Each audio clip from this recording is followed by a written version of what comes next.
Una broma de mal gusto. Cuento de Fernando Camaya. Buenos días. Es la hora 7:32. Se espera una mañana calurosa. A la tarde, nubes aisladas, en aumento para las horas de la noche.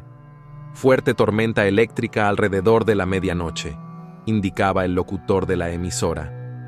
Extrañas muertes de animales de la región se han registrado ayer a primeras horas del día. Hoy comienza el operativo de rastrillaje para encontrar al causante de esta matanza. Se presume que sean osos. Gendarmería aconseja a la población a quedarse en sus casas en horas de la noche. Miguel, un habitante del lugar, comenzaba su día y oía la emisora sin escuchar. Mientras desayunaba, pensaba en su nueva novela, inmerso en ella, ideando, navegando entre los distintos ambientes, entrometiéndose en la mente de sus personajes. Estaba tan concentrado que no se percató de aquel mensaje de alerta. Vivía solo en una cabaña, única en medio del bosque, ideal para un escritor, sin nadie que lo molestara, ni vecinos que lo visitaran, ni niños que se sintieran jugando afuera en plena siesta como es habitual en una casa de barrio, ni un tránsito alborotado como en una ciudad.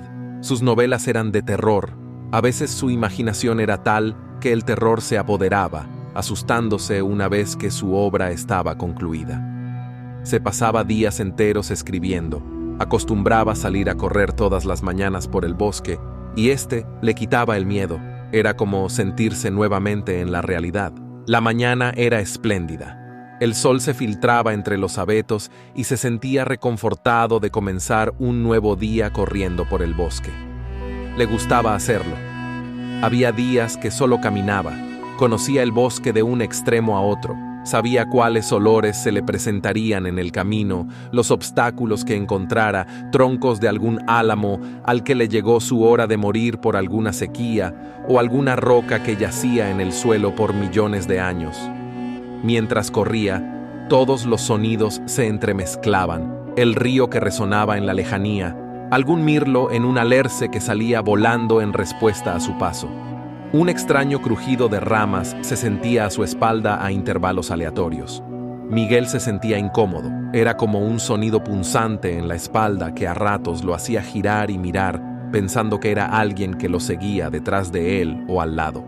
En un principio, no tomó esto muy en serio, ya que eran sonidos habituales de la naturaleza, un río cercano, las piedras que él mismo pateaba, el aleteo de las aves, diferente según la especie que se tratara, el sonido del viento haciendo silbar las ramas de los árboles, también desigual según el tipo de árbol que fuera. Comenzó a preocuparse, porque si bien corría, el crujido de ramas seguía siendo el mismo y siempre cercano y furtivo, como si algo o alguien lo siguiera detrás a ambos lados, incluso adelantándose a su paso por entre los arbustos sin dejar de ser visto. Después de media hora, intranquilo, el miedo se apoderó de él, se volvió, esta vez siguiendo otro camino, para no toparse con nada, corriendo como nunca, como una presa que no quiere ser alimento de ningún depredador. Seguía oyendo ese extraño sonido hasta que se detuvo. Miró alrededor. Todos los movimientos de la naturaleza lo abrazaban. Imaginaba siluetas lejanas, solo eran formas creadas por los mismos arbustos, moviéndose por el viento de una tormenta que se acercaba.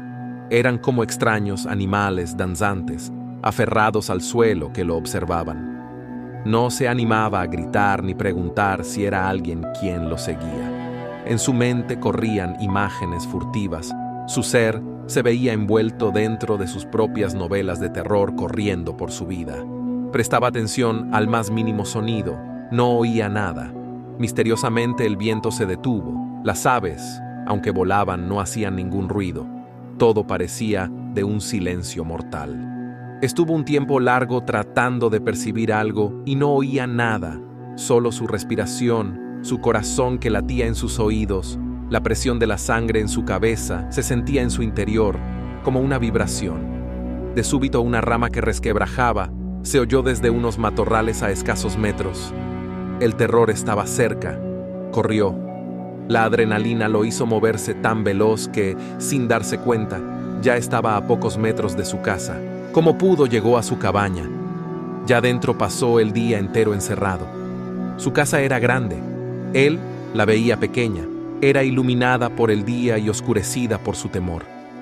La duda estaba latente. Tal vez él no escuchó aquella advertencia en la emisora y su subconsciente sí, manteniéndolo en alerta. Ahora, todo el ruido exterior se había maximizado. Metido en su propia novela de terror, se decía a sí mismo. Comenzó a sentirse temerosamente incómodo. Trató de pasar el tiempo escribiendo. Así se mantenía entretenido en algo. Solo escribía terror y eso lo asustaba aún más.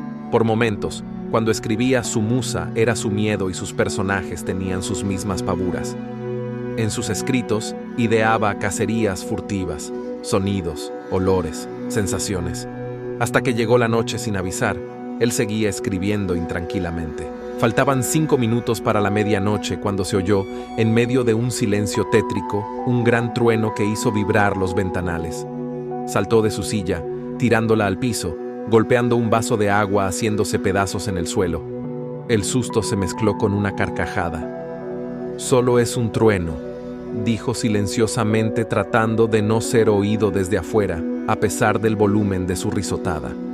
Instintivamente se acercó a la ventana de la cocina a ver si llovía. Lentamente levantó la cortina, imaginando algo detrás de ella que apareciera frente a sus ojos, y no fue así. A unos 50 metros pudo ver una silueta furtiva que desaparecía entre los pinos. No era precisamente de osamenta humana, más bien era la de un animal corpulento, medía alrededor de 2 metros. Parecía un oso y caminaba encorvado. Retrocedió rápidamente y tropezó con una silla cayendo al piso. El miedo se había incorporado a sus huesos de tal manera que temía por su vida. Velozmente corrió al living para poder ver con más detalle. Miró sin poder distinguir nada, tratando de ver, aunque sea, un par de ojos rojos brillantes, típicos de las bestias. Solo oía el sonido del reloj que lo carcomía. Lo detuvo y el silencio se volvió mortal. Su corazón latía fuerte retumbando en sus costillas. Estaba siendo acechado. Así pasaron 15 minutos de profundo silencio, cuando escuchó el grito desesperado de un gato cuando es atrapado por un perro encarnizado. Apagó todas las luces para poder ver afuera sin ser visto. Ese grito lo había oído al costado de la casa. Hacia allá fue. Su alma, su cuerpo y todo su ser temían. Hasta el más pequeño movimiento dentro de su casa lo asustaba hasta los huesos.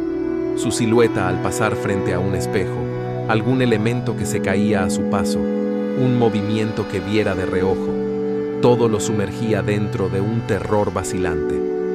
Estando en el dormitorio, estalló el vidrio de la ventana de la cocina. Ya su voz no podía salir de su garganta. Aunque quisiera gritar, no lo lograba. Pensaba que su miedo lo había vuelto mudo. Alguien había entrado, o quizá era algún animal. Contuvo el aliento y en silencio, entre la oscuridad, se acercó a la cocina. «¡Qué idiota soy!», pensaba al darse cuenta que el arma la había dejado en un cajón en la cocina. Desde el pasillo que comunicaba al dormitorio con la cocina, pudo ver a un gran animal que, inmerso en la oscuridad, fisgoneaba, olía el aire en busca de alimento, rastreaba, rasguñaba, tiraba objetos al suelo y su respirar era agitado. Sus brillantes ojos demostraban su ferocidad.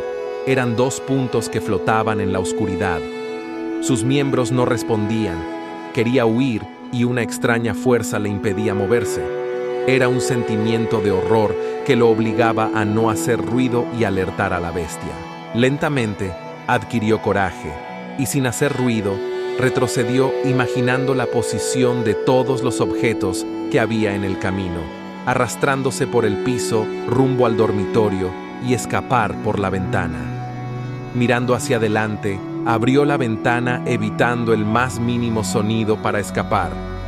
Mientras salía, escuchó un tropel en el otro extremo de la casa. Dentro se sintió un gran alboroto. Miguel pensó que afuera había otro animal. Entonces no tenía opción. Debía fugarse y atravesar el bosque. Un extraño rugido detrás le alertó que había sido descubierto por la bestia que estaba afuera. Comenzó a llover cuando volvió a sentir un tropel detrás. Corría y de vez en cuando volvía su mirada, la lluvia que caía en su cara en grandes cantidades y la desesperación le impedían ver entre la maleza. Sus manos, pies, toda su ropa estaban llenas de barro. Todo su rostro se había lastimado por las ramas que encontraba a su paso, como si fueran manos con garras, y la adrenalina no le dejaba sentir el dolor de las heridas. En varias oportunidades caía al suelo, y cuando se incorporaba, corría a más velocidad para recuperar el tiempo demorado. En un momento, tropezó enredándose el pie en una raíz, y cuando se incorporó, delante de él, imponente, una gran criatura descendió de un árbol. No medía 2 metros como había visto en su casa, era alrededor de 3 metros. Era imponente.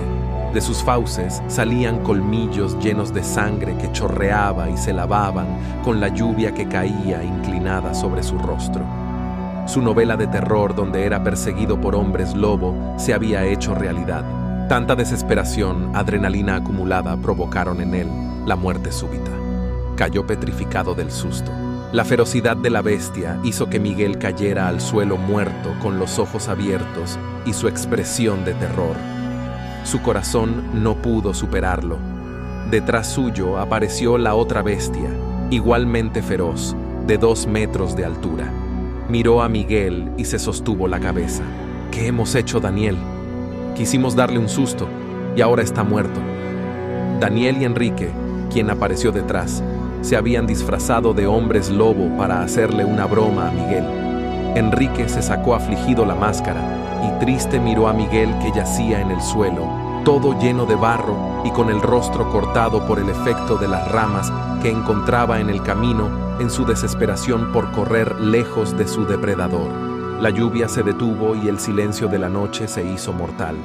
Un olor a sangre se sentía en el lugar, cosa que extrañó a Enrique, porque los cortes de Miguel no eran tantos como para que se sintiera ese olor.